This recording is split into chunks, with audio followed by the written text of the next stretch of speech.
Billy thought payday would fix the pressure in his chest. The deposit hit his account at 8:03 in the morning. For about 5 minutes, Billy felt rich.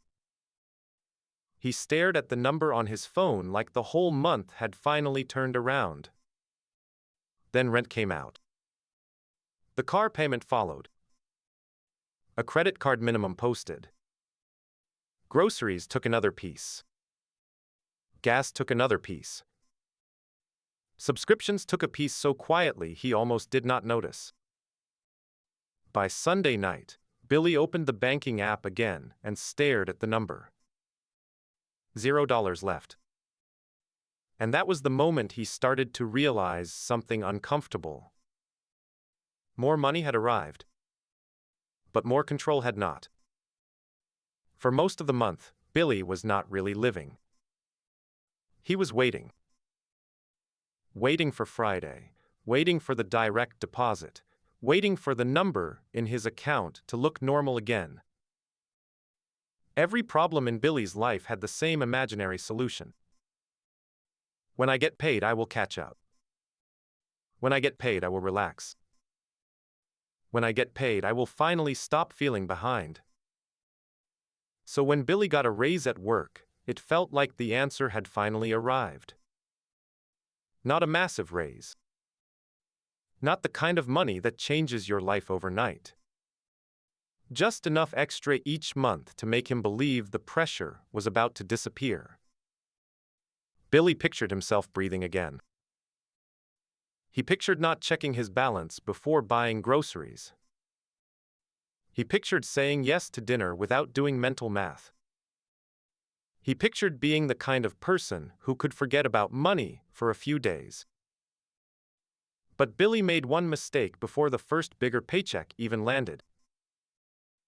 He assumed more income would automatically become more freedom. It did not. It became more room to make the same mistakes. The first bigger paycheck felt amazing.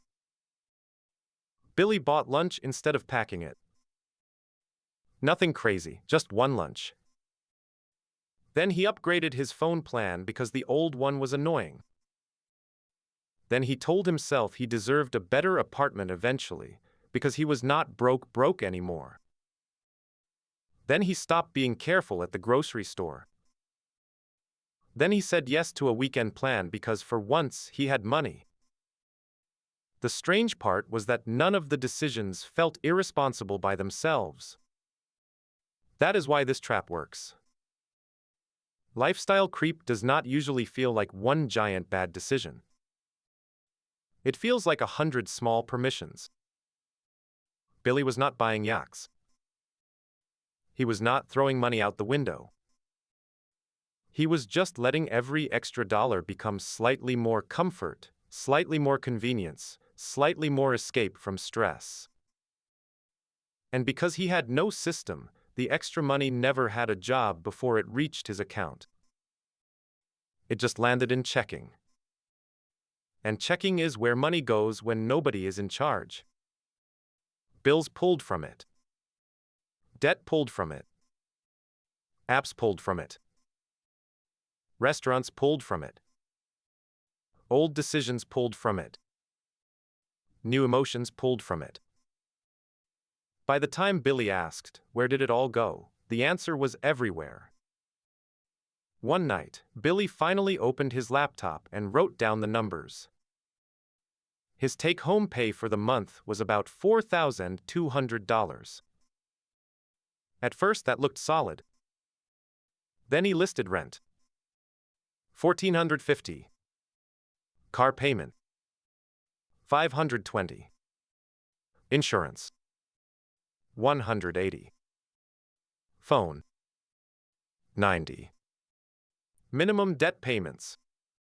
$420. Groceries. $520. Gas. $180. Subscriptions. $70. Eating out. $380. Random spending. $450.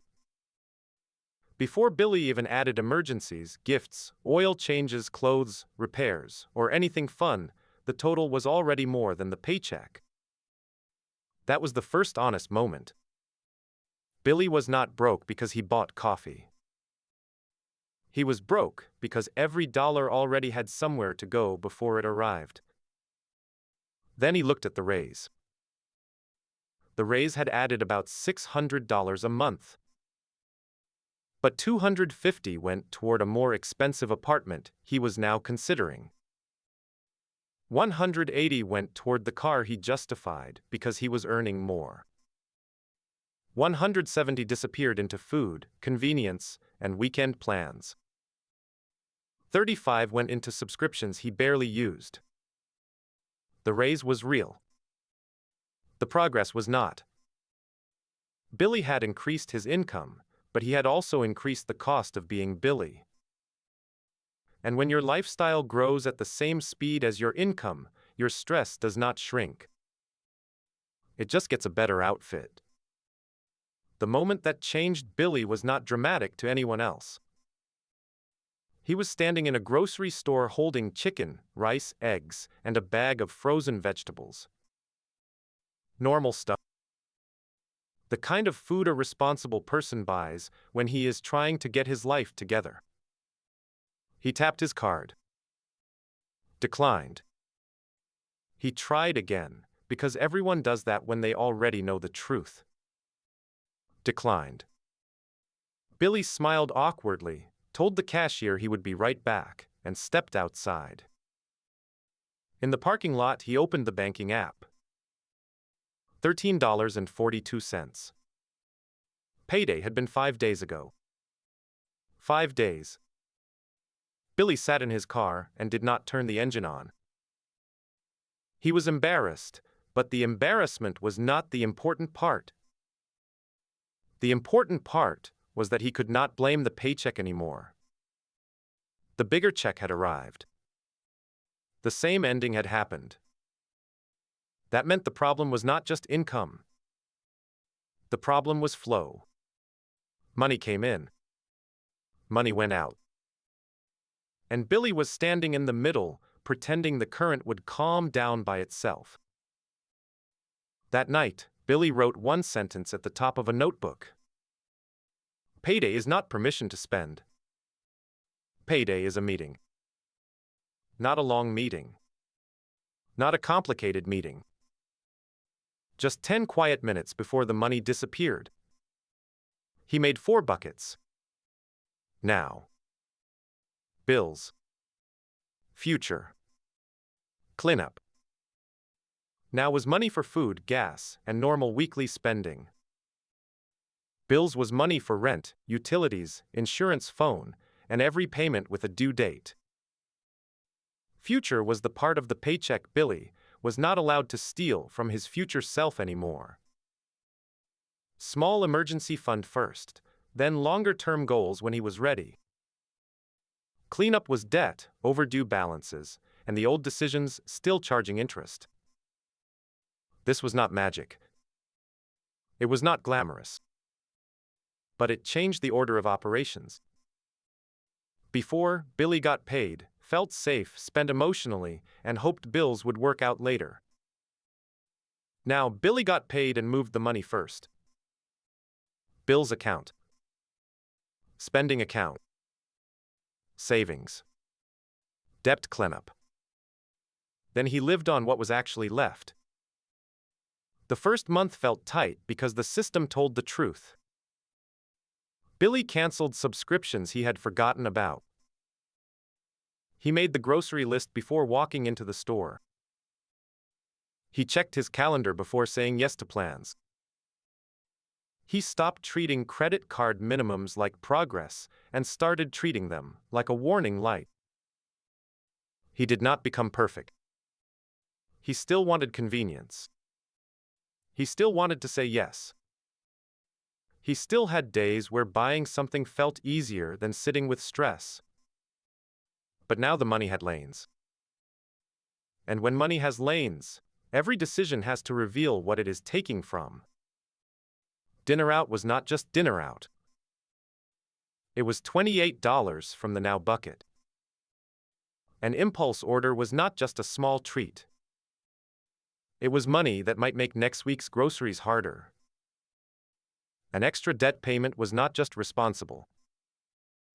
It was a step toward a month where less of the paycheck belonged to the past. For the first time, Billy was not asking, "Can I afford this today?" He was asking a better question. What does this do to the rest of the month? 2 months later, something strange happened. Billy got paid again.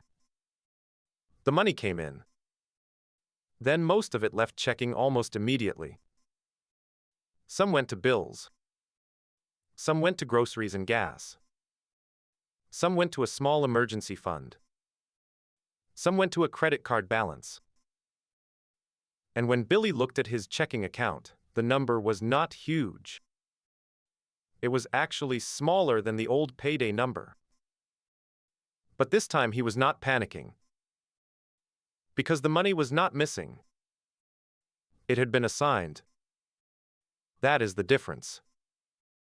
Broke Billy had zero left because the month took everything from him. Aware Billy had a low checking balance because he moved the money before the month could steal it. Same surface. Completely different reality. One version is chaos. The other version is control. Over time, Billy started to see small changes. The day before payday did not feel like an emergency. The grocery store did not feel like a test. The credit card balance stopped growing. The savings account finally stopped being decorative. And the next raise did not disappear as quickly because Billy already knew where the extra money would go before it arrived. That is when Billy learned the lesson. Income matters. Of course it matters. If someone does not earn enough to cover basic needs, a budget cannot magically fix that. But once money is coming in, the system decides whether that money becomes peace or pressure. More income can help.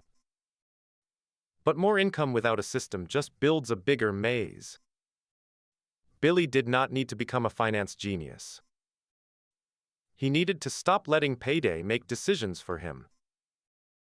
He needed to give the money a job before stress, bills, habits, and old choices gave it one. The goal is not to have a giant checking account for a few hours after payday. The goal is to make sure the next dollar moves you somewhere on purpose. Because getting paid is not the finish line. It is the moment the plan begins. If Billy's story feels familiar, subscribe. The next video is about the money trap most people do not notice until it is already normal.